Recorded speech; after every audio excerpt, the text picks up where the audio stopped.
everyone and welcome back to another movie review. Today I'll be reviewing the new Matt Damon film, The Martian. So The Martian is based on the book by Andy Weir, and the film was directed and produced by one of my favourite directors, Ridley Scott. So I was really excited for this film for that reason. Ridley Scott is one of my favourite directors, and I think one of the things he does best is science fiction movies set in space. Now this is very different to, say, Alien or Blade Runner or Prometheus, because they're all very supernatural films with aliens and horror and mystery, whereas this film is more of a straightforward space film that's very logical, very scientifically accurate. So the film has a very basic story. It stars Matt Damon as Mark Watney, and he's a botanist, scientist, astronaut who has landed on Mars with his crew, a bunch of other scientists, and during a massive storm everyone leaves. They think Matt Damon is dead because he's hit by a piece of debris, so they leave him on Mars and they head home. And NASA soon realizes and finds out that Mark Watney is actually still alive. They see him through satellite. So the rest of the film is pretty much NASA trying to work out how they can bring him home alive before he runs out of food. And it's about Mark Watney trying to figure out how he can grow food and water on a planet that pretty much doesn't grow anything or doesn't contain any life forms. So it's pretty much just him trying to figure out how to stay alive for as long as possible. Now this is a really good movie for multiple reasons. First of all, the direction. The movie looks fantastic. It's filmed beautifully, the visual effects are amazing, the cast is fantastic, led by Matt Damon. You've also got Jessica Chastain, Jeff Daniels, Kristen, Wiig, Michael Peña, Sean Bean, and a heap of other actors, so just a massive cast. The musical score was quite good as well, so I like it when a film has a good score to go with it. So the movie goes for about 2 hours and 20 minutes, so it's quite long, and at times it kind of drags because you're always getting this back and forth banter at NASA and how they can, save money or time on building their ships and sending supplies up to him, and you get that in a lot of space films, which is kind of the part that draws the film down for me.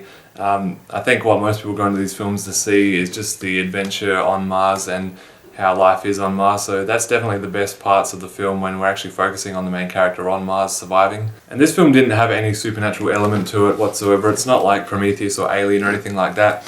I do love those movies, but this is very different. It doesn't really have that kind of horror or thriller genre or vibe throughout the film. It's more of a straight up science fiction adventure drama film. So I think Ridley Scott's doing quite well lately. He's had a few good movies like Prometheus and now The Martian.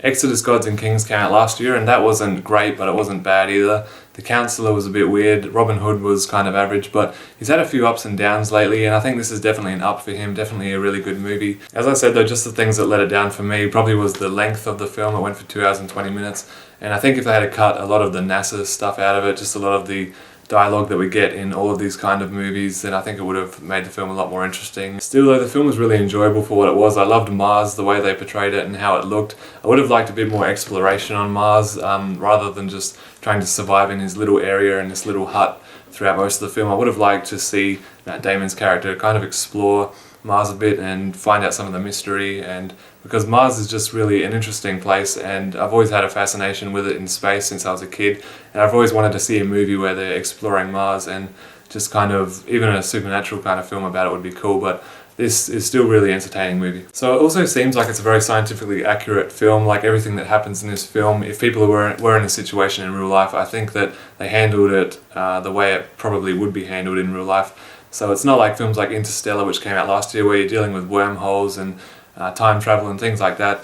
It's a very plausible and understandable film, and everything that happens you can kind of say, oh yeah, well I guess that would occur in this situation and people would make these decisions. So I still really enjoyed The Martian. It's probably one of the best films to come out so far this year, and I'm going to give it a solid A-. So if you get the chance, go and check out The Martian. It's a great Ridley Scott film. But it's not supernatural or anything like that, so don't expect anything like Prometheus or Alien, but it's still nonetheless really a good movie. So thanks guys for watching my quick review on The Martian. So please subscribe to my channel and check out some of my videos if you haven't seen many before. I do a lot of movie reviews and Blu-ray updates and things like that. So anyway, thanks for watching, and I'll see you in my next video. Bye.